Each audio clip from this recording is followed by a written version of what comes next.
Bigtoin, not just a coin, but the path to victory and going with the Bigtoin coin. The greatest thing for you. A fire thoughts, the voice of hearts. Hello, hello. It's been a while since I last been on stage here in Dubai.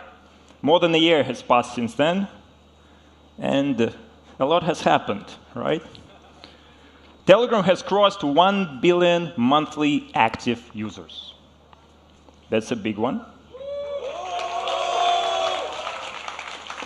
We became profitable for the first time. Another big thing. Thank you. And I also spent some time in Paris. Yeah. Well, I don't know about you, but the more time I spend in Europe, the more I love Dubai. Right? Right? Okay, how many of you have left Europe and moved to Dubai and Abu Dhabi in the last 2 years? Raise your hands. Okay. We have a serious refugee crisis here in Dubai. How many of you are wealthy people, millionaires? Raise your hands. Well, there are some. There are some. We may have some millionaire refugee crisis, actually. Slow down. We're going to soon run out of land to build your luxury mansions. And the traffic is already horrible because of your Rolls-Royce cars. But seriously speaking, it's been a good year. A lot had happened. We launched this thing called Gifts. Have you heard of Gifts, maybe? Telegram Gifts? Anyone? No? So one of these things that really defined this year was this digital collectibles. In case you lived in a bunker for the last year, I'm here to fill you in a little bit.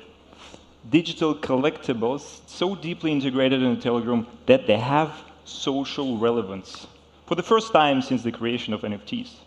Now it's several $100 million market. People buy gifts, sell gifts, amazing. You can even buy Snoop's joints in several thousand flavors, which is great. The other good thing is the rise of the mini app platform last year. Telegram has the most powerful mini app platform in the world, at least across social media. So guess how many people among you actually earn some money through mini apps or know somebody who earns some money building a mini app? Anyone? Well, there are quite a few. Actually, since last year, over $1 billion was made on Telegram mini apps by third-party developers. And of course, some people got rich. I also heard some people got scammed. Anyone heard of people who got scammed with Telegram mini apps? Raise your hands. Oh, there are actually some people. I didn't expect that. I don't know anyone who got scammed. I don't know. All my friends got rich. I don't know. That's great.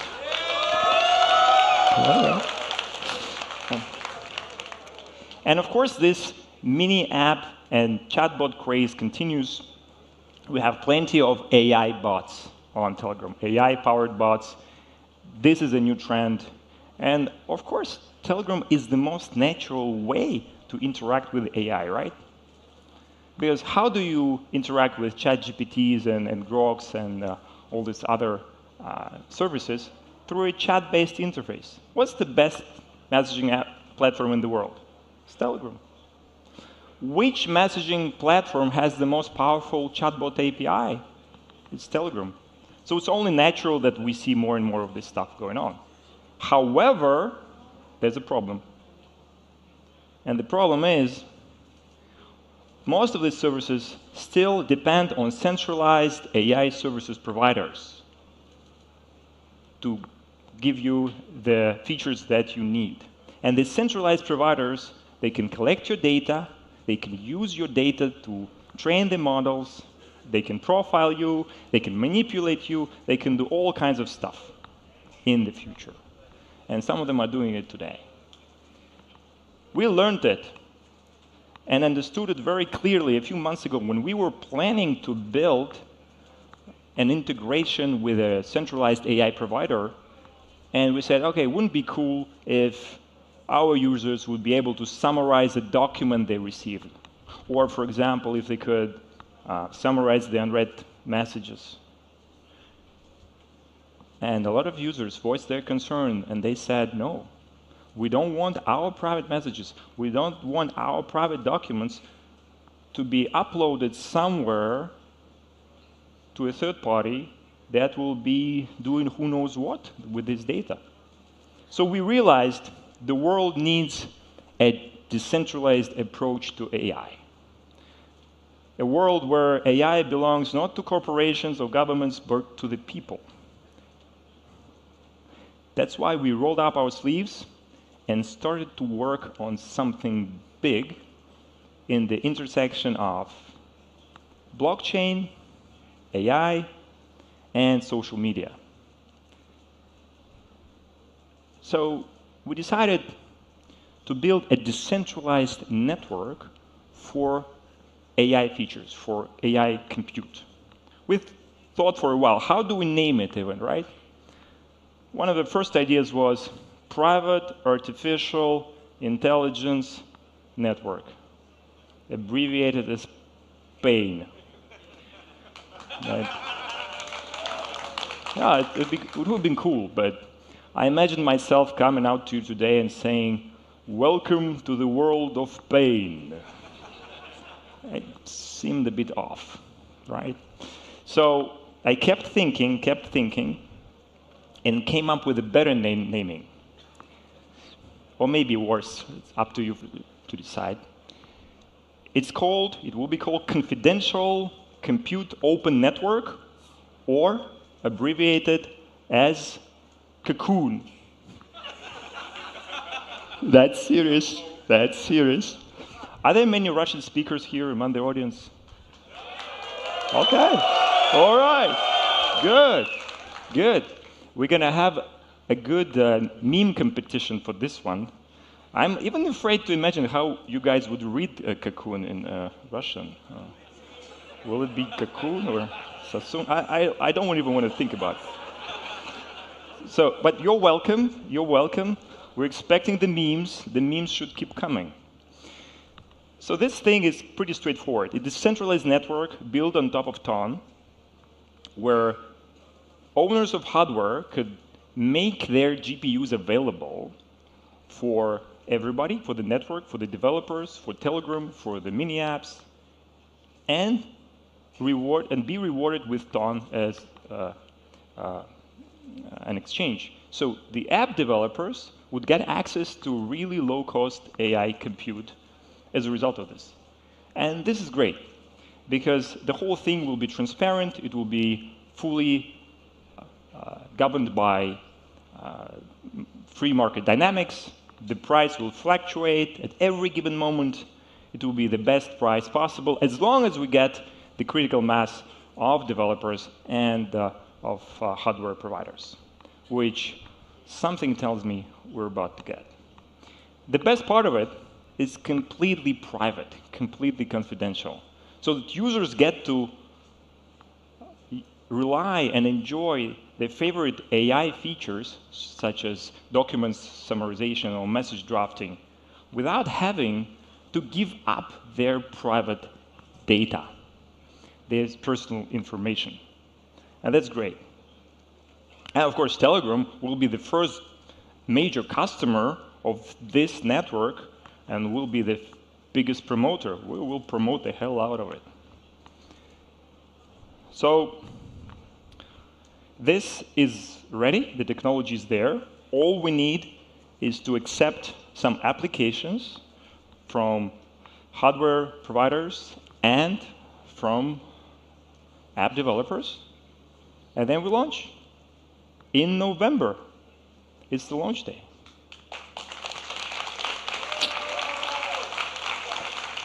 Now, last thing I want to say is, of course, all of it is built on Ton, right? You understand that. So our favorite blockchain, we built a lot of things on top of it. All our digital collectibles are built on top of Ton, the usernames, the numbers, the gifts, everything. All the payouts to developers and digital creators is also done using Ton. And there's a big roadmap. I think Telegram will be taking a more active role in developing the core technology of Ton. There'll be some exciting announcements I'll be making next year. But for now, let's focus on this project called Cocoon. And why is it important to build decentralized technologies? Why is it important to do something this way as opposed to go in the centralized way that is sometimes more convenient? It is important, my friends, because the world is moving towards a weird direction. For the last 20 years, we've been gradually losing our digital freedoms. And not just in countries like China or Iran or Russia that seem to build their own version of internet and ban the global internet, but also in countries that traditionally were free and are now trying to ban your right to privacy, limit your freedom of speech, and this is very concerning. And building this kind of technologies is one of the ways we can fight that. It's not the only way, but it's one of the ways. And unfortunately, the problem is serious because before it gets easy, it will get worse. The reasons for this negative trend is a deep underlying shift in the demographic of the world. People are becoming less focused, more distracted, less rational, more emotional.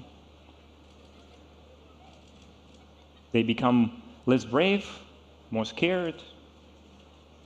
People are even becoming less masculine. I mean, men are becoming less masculine, right?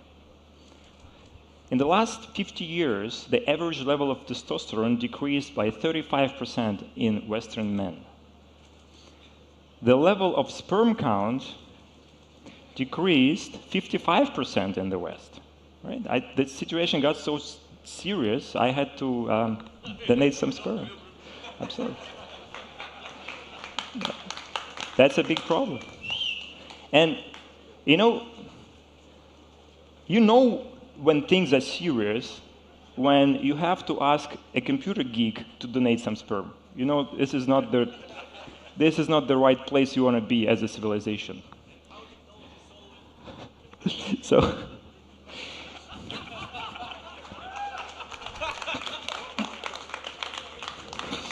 So we really, getting serious, we really need to think more about our freedoms and not let ourselves get distracted by all this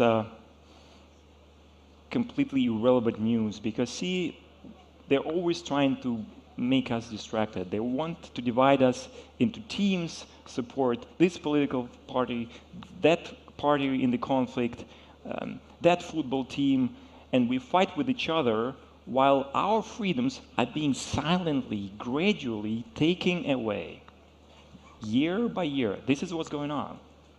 So we have to get serious about standing up for our freedoms and defending our rights.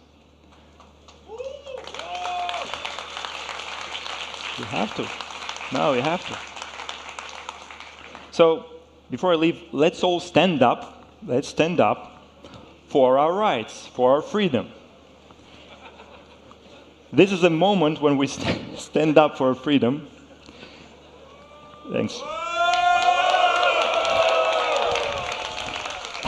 And I hope that this will not be the only way we stand up for freedom, and we will also stand up for freedom in a political way, in a social way, in an emotional way, in an intellectual way, philosophical way, any way possible, we need to stand up in to defend our freedom. Thank you. Thank you. Thanks.